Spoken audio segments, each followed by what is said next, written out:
نحمده ونصلي على رسوله الكريم أما بعد أعوذ بالله من الشيطان الرجيم بسم الله الرحمن الرحيم إنا أنزلناه في ليلة القدر وما أدراك ما ليلة القدر ليلة القدر خير من ألف شهر تنزل الملائكة والروح فيها بإذن ربهم من كل أمر سلام هي حتى مطلع الفجر صدق اللہ العظیم۔ بزرگوں اور پیارے بھائیوں، اللہ تعالیٰ کا بڑا کرم اور بڑا احسان ہے کہ اللہ تعالیٰ نے ہم کو ایمان کی دولت سے نوازا ہے۔ مزید کرم اللہ تعالیٰ کا یہ ہے کہ رمضان کا بابرکت مہینہ ہمیں عطا فرمایا۔ رمضان کے 2 عشرے ختم ہونے کے قریب ہیں، آخری 1 عشرہ بچا ہے، اور آخری عشرے میں کام بڑھ جاتا ہے۔ نبی کریم صلی اللہ علیہ وسلم کے بارے میں ماں عائشہ رضی اللہ تعالیٰ عنہ فرماتی ہیں کہ جب رمضان کا آخری عشرہ شروع ہونے کو ہوتا تو حضور صلی اللہ علیہ وسلم کا رات کا جاگنا بڑھ جاتا۔ حضور رات کو بہت کم سوتے، پوری رات عبادت میں گزرتے، اور ازواج مطہرات کو بھی حضور صلی اللہ علیہ وسلم عبادت کے لیے جگاتے تھے رات کو، کیونکہ آخری عشرے میں بڑی قیمتی چیزیں وجود میں آتی ہیں۔ ایک تو آخری عشرے کی طاق راتوں میں شب قدر تلاش کرنی ہے، اسی طرح آخری عشرے کا ایک بڑا عمل ہے اعتکاف، اور آخر میں آئے گی عید کی رات جس کو لیلۃ الجائزہ کہتے ہیں، انعام وصول کرنے کی رات۔ اس لحاظ سے یہ 3 بڑی عبادتوں کے بڑے موقع آخری عشرے میں ملتے ہیں۔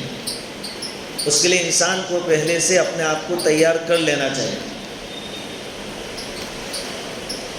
پہلا عمل ہے آخری عشرے کا اعتکاف۔ رمضان کے آخری عشرے کا اعتکاف جس کو ہم سنت کہتے ہیں، یہ نبی کریم صلی اللہ علیہ وسلم کا وہ عمل ہے جس کو حضور نے چھوڑا نہیں۔ ہر سال حضور صلی اللہ علیہ وسلم اعتکاف فرماتے تھے رمضان کے آخری 10 دنوں میں۔ روایتوں میں آتا ہے کہ ایک مرتبہ سفر کی وجہ سے آپ صلی اللہ علیہ وسلم رمضان کے آخری 10 دنوں کا اعتکاف نہیں کر سکے، تو اس کے دوسرے سال حضور صلی اللہ علیہ وسلم نے 20 دنوں کا اعتکاف فرمایا، یعنی وہ جو 10 دن چھوٹ گئے تھے اس کی بھی قضا کر لی۔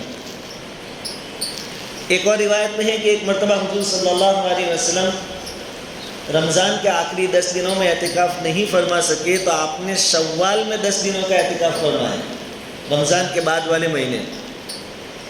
اتنی اہمیت تھی حضور صلی اللہ علیہ وسلم کے نزدیک اعتکاف، اور اعتکاف بہت بڑی عبادت ہے۔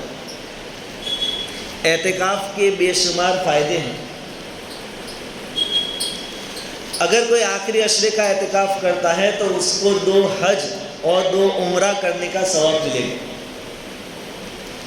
اور اس میں سے 1 دن کے اعتکاف کے بدلے میں معتکف یعنی اعتکاف کرنے والے اور جہنم کے درمیان 3 خندقوں کا فاصلہ اللہ تعالیٰ کر دیتے، اس بندے کو اتنا دور کر دیتے 3 خندق کے برابر، اور 1 خندق کی چوڑائی زمین اور آسمان کے بیچ والے حصے کے بقدر، ایسے 3 خندقیں حائل کر دی جاتی ہے معتکف اور جہنم کے بیچ میں، ایک دن کے اعتکاف کے بدلے میں۔ تو 10 دنوں کا اعتکاف آدمی کرے گا تو جہنم سے کتنا دور ہو جائے گا۔ اور بھی بہت سارے فائدے ہیں۔ حدیث میں آتا ہے کہ اعتکاف کرنے والا گناہوں سے بچتا ہے۔ ظاہری بات ہے کہ 24 گھنٹے آدمی جب مسجد میں ہوگا تو پھر گناہ کے امکانات بہت کم ہو جائیں گے، الا یہ کہ اعتکاف میں بھی بیٹھ کر پھر تولا شاہی ہو، تولے بن کر بیٹھے رہتے ہو اور باتوں پر باتیں چلی جا رہی ہو. اگر باتیں چلتی رہے گی تو بہت ممکن ہے غیبت تک پہنچا دے گی، کسی کی برائی تک پہنچا دے گی. ورنہ بیٹھا ہے آدمی مسجد میں 24 گھنٹے کے لیے تو گناہوں کی امکانات بہت کم ہے. بد نظری سے بچ جائے گا، جھوٹ بولنے سے بچ جائے گا، بازاروں میں جاتے ہیں وہاں جو گناہ ہوتے ہیں اس سے آدمی بچ جائے گا، کسی کو تکلیف پہنچانے سے بچ جائے گا، بہت سارے گناہوں سے آدمی بچ جائے گا. اور کچھ نیکیوں کے کام ایسے ہیں جس میں اعتکاف کی وجہ سے بندہ شریک نہیں ہو سکتا.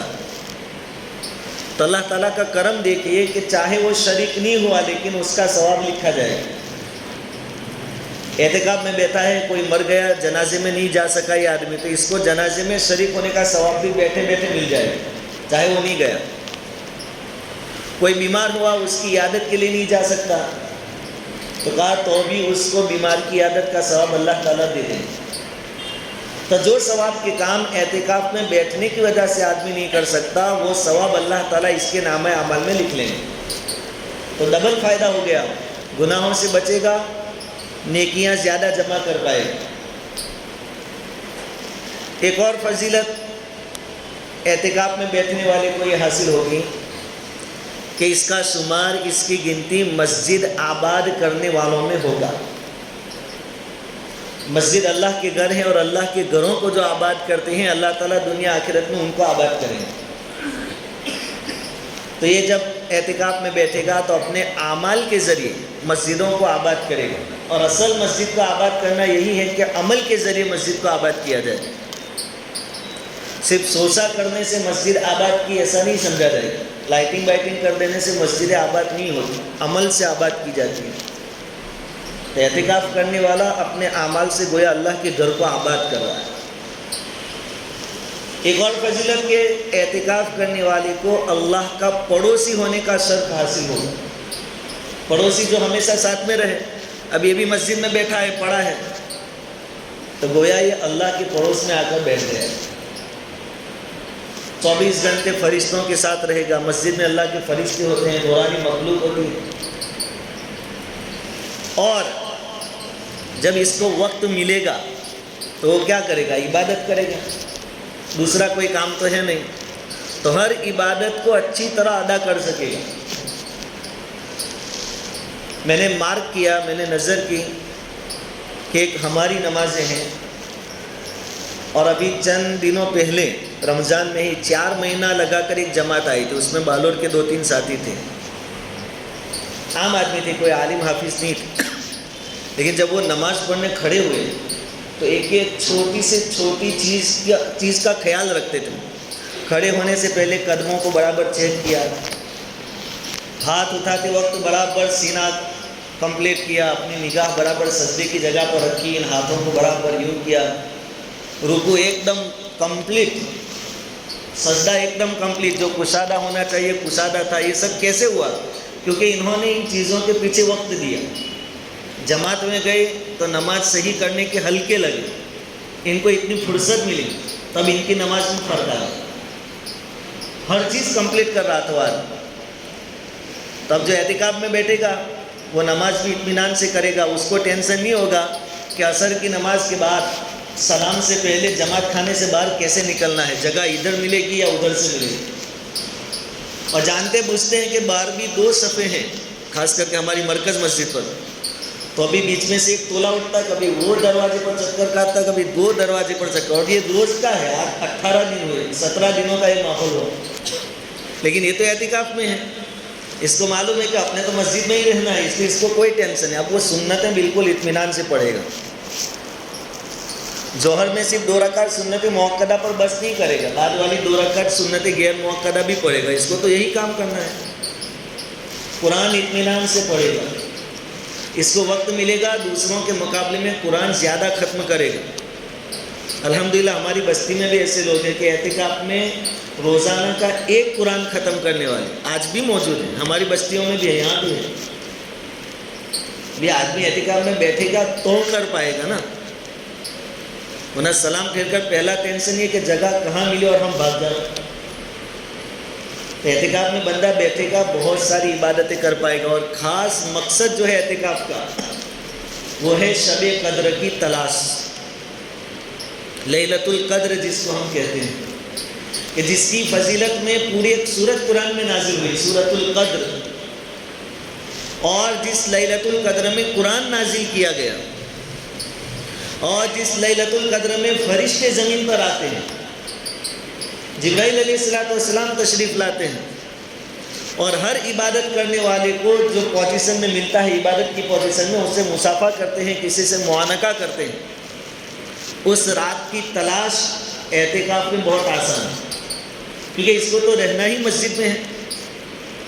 اگر وہ آخری 10 راتیں بھی پوری جاگتا رہے گا اور دن میں آرام کر لے گا تو بھی راتوں کی عبادت اس کو مل جائے گی، اور ان 10 راتوں میں سے کوئی نہ کوئی تو شب قدر ہوگی. بلکہ اور زیادہ آسانی نبی کریم صلی اللہ علیہ وسلم نے فرما دی کہ شب قدر کو آخری عشرے کی طاق راتوں میں تلاش کریں. طاق رات یعنی ایک ہی سنکھیا، 21، 23، 25، 27، 29. آدمی پہلے سے اعتکاف میں ہوگا، وہ اچھی طریقے سے لیلۃ القدر کو وصول کرے، اور اس رات میں جس نے عبادت کر لی اس کو 1000 مہینوں کی عبادتوں سے زیادہ افضل کہا گیا ہے. اور 1000 مہینے ہوتے ہیں 83 سال 4 مہینے. یعنی کسی آدمی نے شب قدر میں عبادت کی، گویا 83 سال 4 مہینے تک عبادت کی. اور اتنی زندگی ہماری ہے کہ نہیں کوئی جانتا ہے. اور اگر 80 کے اوپر زندگی مل بھی جاتی ہے تو آخری عمر میں ویسی عبادتیں نہیں ہو سکتی آدمی سے جیسی وہ جوانی میں کر سکتا ہے. یہاں جو 83 سال اور 4 مہینے کی عبادت کا ثواب ملے گا وہ توانائی اور تندرستی والی عبادت کا ثواب ملے گا ایک رات کی عبادت میں. اس لیے اعتکاف کی اصل روح یہ ہے کہ آدمی شب قدر کو تلاش کرے، ایک ایک منٹ، ایک ایک سیکنڈ کو وصول کریں. اور اعتکاف کرنے والے نے گویا اپنے آپ کو اللہ کے در پر ڈال دیا ہے کہ جب تک تو معاف نہیں کرے گا، بخشش کا اعلان نہیں کرے گا، میں تیرا در چھوڑنے والا نہیں. اعتکاف کی اگر اللہ تعالیٰ توفیق عطا فرمائے تو اعتکاف کی روح علماء نے قرار دی ہے خلوت یعنی تنہائی. اور تنہائی کے لیے ضروری ہے تعلقات کو چھوڑنا. یہاں چھوڑنے سے مقصد قطع تعلق نہیں ہے بلکہ تعلقات کو کم کر دینا، کہ کم سے کم اعتکاف کے دنوں میں آدمی لوگوں سے ملنا جلنا کم کر دے، اور ضرورت سے زیادہ کوئی لفظ اپنی زبان سے نہ نکالے. اس کا تو ایک ہی کام ہے اللہ کو راضی کرنا. علماء فرماتے ہیں کہ جب انسان کوئی بیکار کی چیز اپنی زبان سے نکالتا ہے جس کا کوئی فائدہ نہیں تو اس کے دل پر ظلمت یعنی اندھیرا طاری ہو جاتا ہے.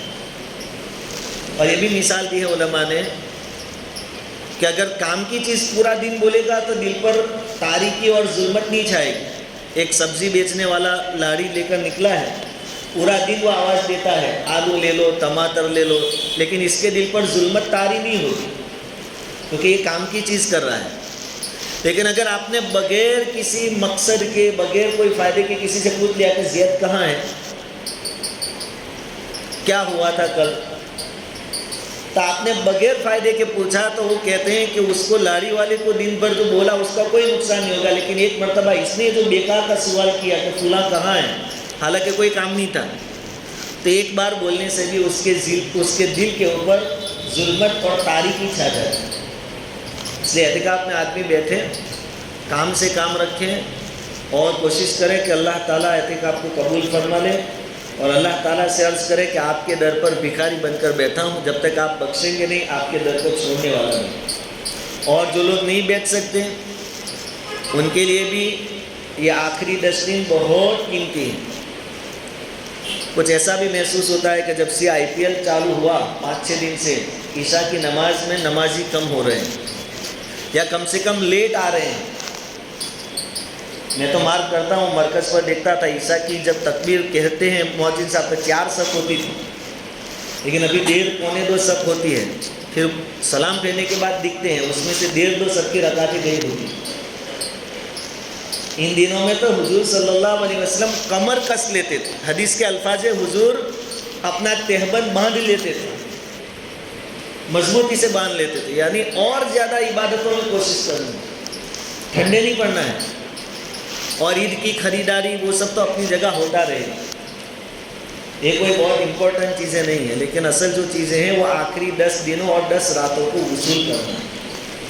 تو آخری 10 دنوں میں اگر اعتکاف نصیب ہو جائے تو بہت اچھا، اور کم سے کم شب قدر کی تلاش، تہجد کی نماز کی فکر، قرآن کریم کی تلاوت کی کثرت، کیونکہ دوسرے مہینوں میں دوسرے دنوں میں اتنی توفیق ہمیں نہیں ملتی ہے کام کاج وغیرہ مشغولیت کی وجہ سے، لیکن رمضان میں ہر بندہ کچھ نہ کچھ اپنے آپ کو فارغ کرتا ہے۔ تو اللہ تعالیٰ سے دعا بھی کریں کہ آخری جو دن بچے ہیں رمضان کے، اللہ تعالیٰ اس کی قدردانی کرنے کی توفیق عطا فرمائے۔